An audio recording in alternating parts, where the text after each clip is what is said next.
What's up, party people? This is your boy Quaz coming at you with another episode of the Quazemoto show. It's Friday, Black Friday, day after Thanksgiving. I was hoping to have either my boy D or my boy J on the show with me, but both of them are out doing whatever. Both of them said, busy bro, busy with the ladies, busy with food, busy with whatever. Can't do the show. But that's okay. The show will always go on with your boy, Quaz. This is a Quazemoto show, and a little depressed because I put some money down today. Put some money down yesterday on 3 games. I put some money down today on 2 games. Yesterday I did okay. I went 2 for 1, and today I went 0 for 2. Thanks, Brandon Lang. I know you can't pick winners all the time, but come on, man. You say you pick winners. These weren't even close. But I'm gonna still listen to you, bro. Still listen to you because you make me money. You still make me money. I'm gonna listen to you. I watched the Green Bay Chicago game, and you know, I can't blame Brandon Lang for losing that one because he said take the points total, take the over. But if I would have done that, I would have been wrong on that too. Because the points total was like, you know, plus 35 or something, plus 42, I don't know. But both of the teams didn't come anywhere close to that. And I bet Green Bay plus 7, right? Plus 7. The game wasn't even close. Either Aaron Rodgers has really lost his touch, or Chicago's really coming together as a team under John Fox, you know. With that said, I did watch the halftime festivities with Brett Favre, with him being retired into the Green Bay Hall of Fame and the Ring of Honor, and they literally carted out decrepit old Bart Starr and his wife, and it was just one of those awkward moments. You know, Brett Favre was there to greet Bart Starr, and you know, it was awkward, it was uncomfortable, and you know, bro, I think Brett Favre, he just recognized the photo opportunity. He's like, yo, you know, better make this a good one and whatnot. But still, Brett Favre still had a little ego. You know, I know he sat in the booth for a little bit, but I watched the halftime interview with him, but nothing to mention the current regime or, you know, even Aaron Rodgers. I mean, like, dude, you know, let it go. You know, let the ego go and just say, hey, the current Packers are pretty good. The quarterback's pretty good. Ain't gonna kill you, you know. Ain't gonna make you smaller, a smaller person. Know what I mean? But anyways, that's neither here nor there.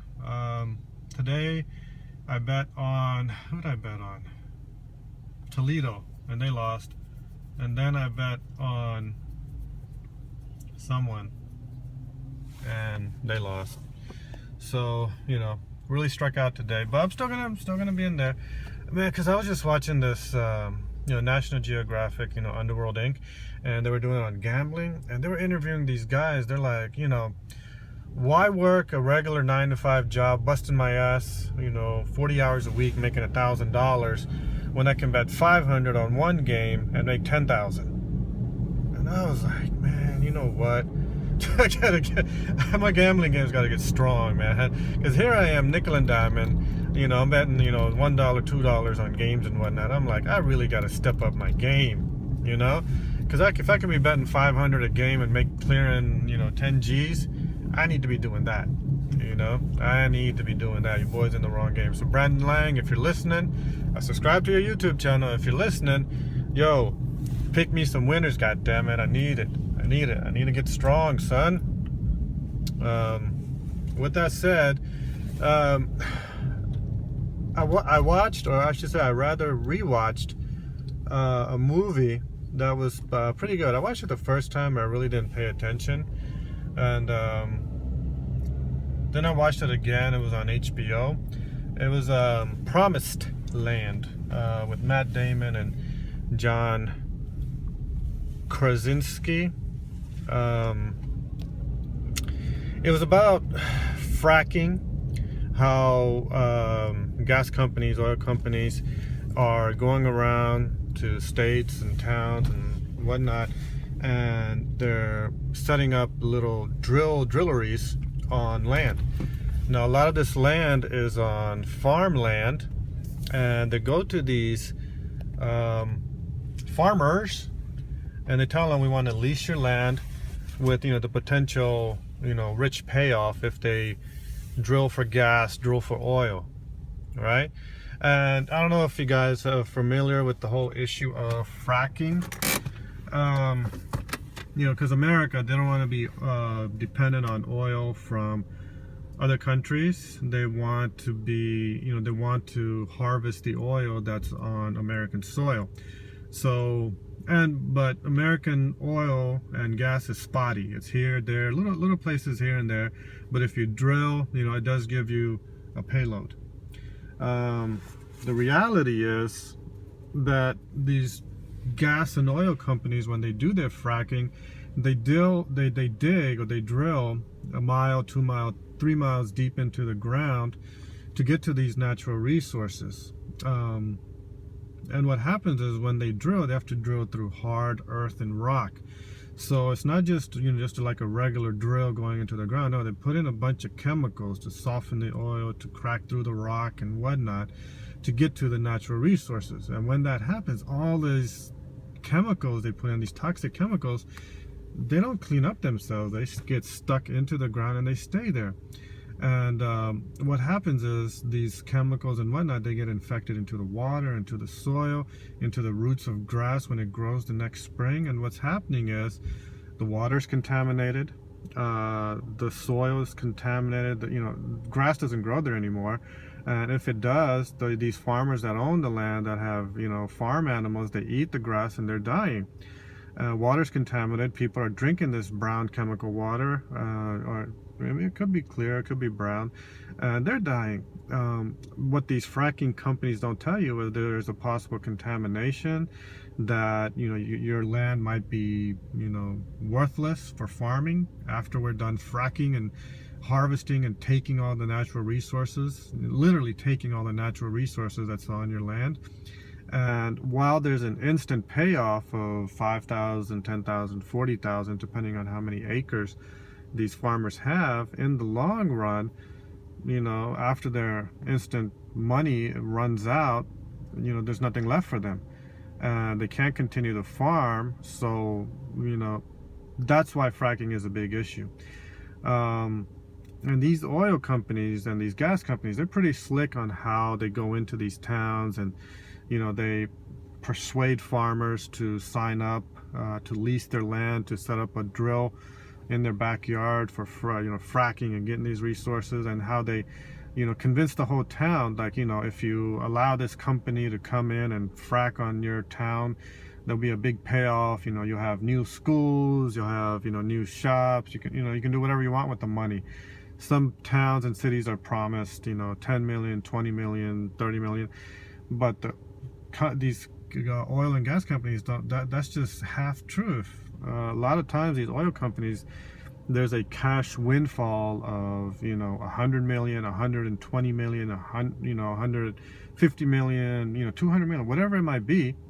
But they're shortchanging the farmers and these towns, giving them the bare minimum. And they put in a clause like, you know, whatever happens, we're not liable after we're done with it. So these companies, you know, these farmers and cities, they can't even sue these companies after it's said and done. Most of them just looking for the instant gain. You know, give me my 40,000, give me my 1 million, give me my whatever, right? So that's why fracking has become a big issue, big controversy. The reason I liked Promised Land and the reason I'm promoting it is because Matt Damon goes in there and, you know, he promises the town and farmers all this stuff. Yeah, you know, if we lease it, we'll give you whatever money, and there could be a potential windfall of millions more if we, you know, hit oil and whatnot, gushers, right? And he's close to getting the whole town signed up when this one science teacher at the local high school stands up and tells them what fracking really does in the long run, and that puts the town at opposition, and they decide to vote. When this happens, John Krasinski's character comes in as an environmentalist opposing the fracking, and he rallies the local town people saying, you know, fracking's no good, let's fight it, let's vote it down. And he's really given Matt Damon and his co-worker, that really great actress from Fargo, the pregnant sheriff. She's Fran Drescher, no, not Fran Drescher, something, right? She's a really good actress, you know, really underrated actress, really good actress. But they really, John Krasinski gives Matt Damon and that his co-worker a really run for their money, putting them at wit's end where Matt Damon really doesn't know what to do. He's foiled at every end by John Krasinski. John Krasinski is gathering up all the voters and whatnot. By the way, John Krasinski is the Jim from The Office, all right? And just a little side note, I can't help but think John Krasinski, he's still playing Jim. Almost every movie role I see him play, he's still playing Jim from The Office. You know, same characteristics, same facial expressions, same, you know, whatever, emojis, right? He's still playing the same character. But in the long run, what I find out is that John Krasinski was actually lying about being an environmentalist, and that turns Matt Damon, that gives Matt Damon leverage to turn the town people against John Krasinski and say, he's lying all this time to you, come work, you know, come vote for me again. What the twist is in the end, John Krasinski and Matt Damon have a conversation towards the end of the movie, and where it's revealed Krasinski is actually working for the gas company that Matt Damon's working for. He was set in as a fixer to make sure that he would boost himself up as this environmentalist, only to be found out, definitely found out, as a liar, so they could guarantee the vote for the gas companies to get the fracking done in that town. And you know, when I saw that, I'm like, I'm not, you know, that's not surprising from the truth. You know, these oil companies, these big industrial companies, you know, they don't bet to lose. They always bet to win, and they always have the winning bet because they rig it every time. So that's why when I'm always hesitant to vote for, you know, to listen to big companies that back Republicans and whatnot, I'm always hesitant, you know, because they're liars, they're swindlers, they're cheaters. They'll tell you everything you want to hear to get your money and squeeze every penny out of you, you know. And that, you know, with politics and the presidential race in the background and everything this year, it still makes me come to think you gotta think about what's right for yourself and this country. Don't be bamboozled and sweet talked by the Republicans, and more important, who's backing these Republicans? You know, they call it the super PAC and whatnot. Who are these super PACs? It's the big corporations. It's the big, Wall Street companies that have bought the candidate that are going to buy your vote. You know, this country's fucked up, and it's not a level playing field by any means. You know, the game's rigged. All right, in America, the game is rigged, and those who are on the short end of the stick, you and I, and the lesser meager people in America, we don't have a chance unless we stand up and fight for our rights. You know, I don't mean to get political all on you on this Thanksgiving, holiday. You guys should be, enjoying time with the family. I did, being thankful for everything that you have, but keep in mind it's a fucked up, shitty world out there. And do what's right for yourself and your family and your friends and this country. Other than that, happy Thanksgiving, everybody. I gotta run inside the Target, pick up my daughter. She started working at Target, and she worked on Black Friday. That's the industrial machine running its ugly course, but I'm happy for her. She's taking responsibility, slowly becoming a mini adult. And hopefully I'll have a show for you tomorrow with D or J on, see which one of those knuckleheads show up. Definitely going to be watching college football Saturday.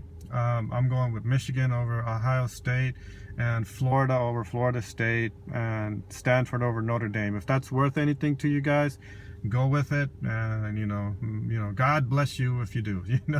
Because I ain't no professional, I ain't a handicapper or none. I'm just picking by my gut.